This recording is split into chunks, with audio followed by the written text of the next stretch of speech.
TTD నిబంధనలను ఒకసారి చదవండి. టీటీడీ పాలక మండలి తనకున్నటువంటి అధికారాలను ఎగ్జిక్యూటివ్ ఆఫీసర్కు బదలాయించి అడ్మినిస్ట్రేషన్ అంతా కూడా అధికారులు చూస్తారు.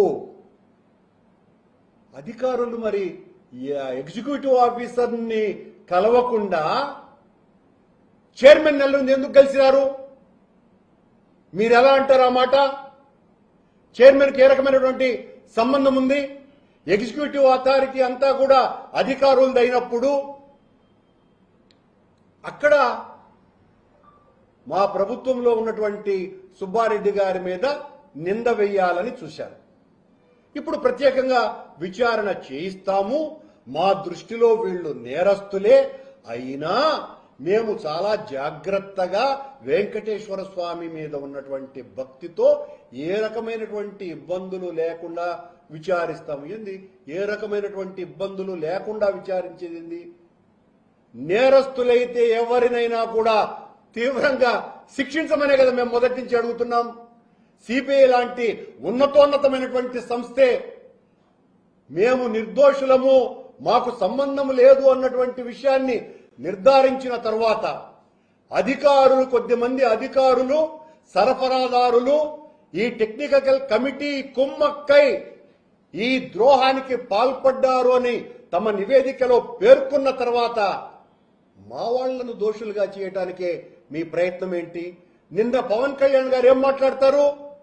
ఆయన గారి శాసనసభ ముఖ్య నాయకుల సమావేశంలో ఆవు కొవ్వు పంది కొవ్వు కలిసింది, మనం దీన్ని సమర్థవంతంగా తిప్పికొట్టలేకపోతున్నాము, ఏం నిద్రపోతున్నారా అని ఒక ఎంపీని, కాకినాడ ఎంపీని సాక్షాత్తు వాళ్ళ తమ్ముడు నాగబాబు గారిని ఉద్దేశించినారు అని చెప్పే పత్రికల్లో వస్తూ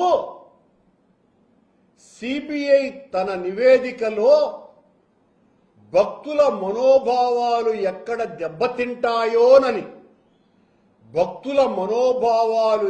దెబ్బతింటాయోనని, సిబిఐ తన నివేదికలో జంతువుల కొవ్వు కలపలేదు అని తీర్పిచ్చిందంటండి, నివేదిక ఇచ్చిందట. మరి ఊరికే మాట వరుసకు మాట్లాడతాం. సిబిఐఏ విచారణ సంస్థే భక్తుల మనోభావాలు దెబ్బతింటాయని నివేదిక ఇవ్వకపోతే సనాతని, నేను వెంకటేశ్వర స్వామే కాదు మొత్తం హైందవ జాతినంతా ఉద్ధరించటానికి కంకణం కట్టుకున్న అపర పీఠాధిపతిని నేను, హైందవ ధర్మ పరిరక్షణ కోసమని ఆనాడు ఉద్ధరించిన మరో శంకరాచార్యునిలాగా నిరంతరం ఏ రాష్ట్రానికి పోతే ఆ రాష్ట్రంలో ఇలాంటి మాటలన్నీ మాట్లాడుతున్నారే పవన్ కళ్యాణ్ గారు. మీరెందుకు పంది కొవ్వు, ఆవు కొవ్వు, చేప నూనె కలిపింది అని చెబుతున్నారు స్వామి?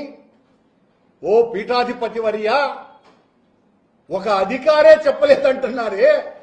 పీఠాధిపతులుగా ఉండి మీరు, సనాతన ధర్మ పరిరక్షకులుగా ఉండి మీరు భక్తుల మనోభావాలు మీరు మాట్లాడితే దెబ్బతినవా స్వామి? దీనికి సమాధానం చెప్పాలి మీరు.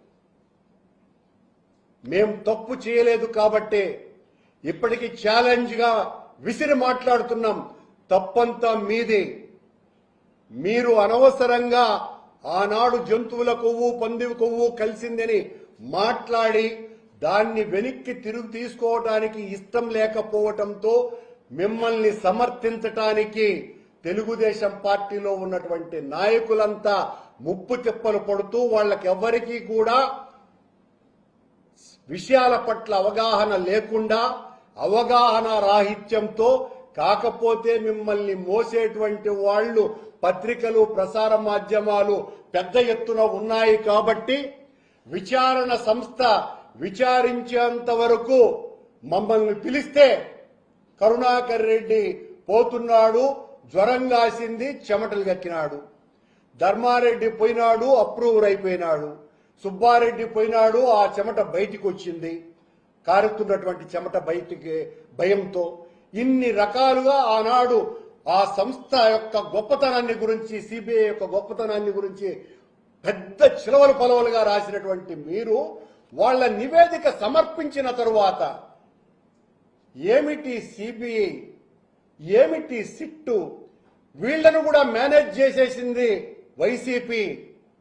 మేనేజ్ చేయటంలో సిద్ధహస్తుడు ఎవరు అన్నది ప్రపంచవ్యాప్తంగా అందరికీ తెలుసునే. చంద్రబాబు గారిని మించినటువంటి వాళ్ళు లేరు అన్నటువంటి విషయం జగద్విదితమే. వారం రోజులుగా ఇదే కథ. సిట్టు ఆ విషయం ఎందుకు విచారించలా, ఈ విషయం ఎందుకు విచారించలా, ఆ విషయాలన్నీ విచారించండి. ఇప్పుడు కూడా ఛాలెంజ్ చేస్తున్నది వైఎస్ఆర్ కాంగ్రెస్ పార్టీ. ఏ విషయాన్ని విచారించినా జగన్మోహన్ రెడ్డి గారు అపర వెంకటేశ్వర స్వామి భక్తుడిగా ఆయన చేసినటువంటి శ్రీవారి సేవలో 5% కూడా శ్రీవారి భక్తుడిని అని చెప్పుకునేటువంటి చంద్రబాబు నాయుడు గారు కించిత్తు కూడా ఆ భక్తి పారవశ్యంలో ఒక్కటంటే ఒక్క పని కూడా చేయకుండా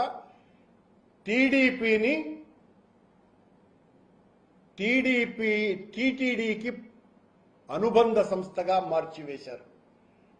టీటీడీనే టీడీపీకి అనుబంధ సంస్థగా మార్చివేశారు. ఒక పావుగా వాడుకుంటున్నారు. కనుకనే బిఆర్ నాయుడు లాంటి వ్యక్తిని అక్కడ చైర్మన్ గా వేసినారు. బిఆర్ నాయుడు యొక్క తత్వం ఏంటి అన్నది అందరికీ కూడా తెలుసు. ఆయన మిడ్ నైట్ మసాలా దగ్గర నుంచి అన్ని విషయాలు ఎక్కడ ఇప్పటికీ కూడా మేము చాలా స్పష్టంగా చెప్తున్నాం.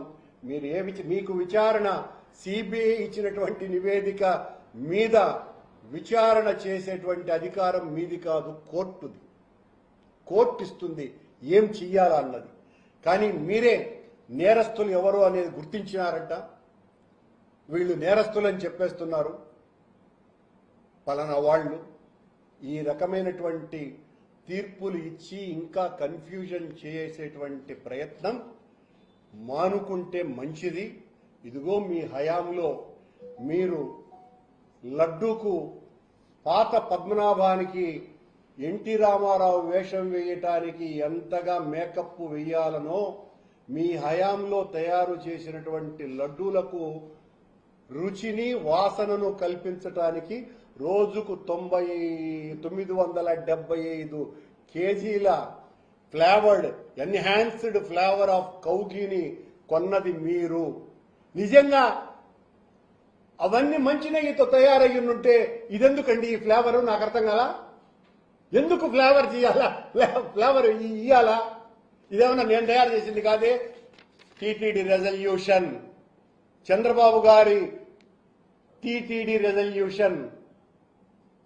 వీటికి సమాధానం చెప్పి రేపు మళ్ళీ మా మీద దాడి చేయండి, మేము సమాధానం ఇస్తూనే ఉంటాం.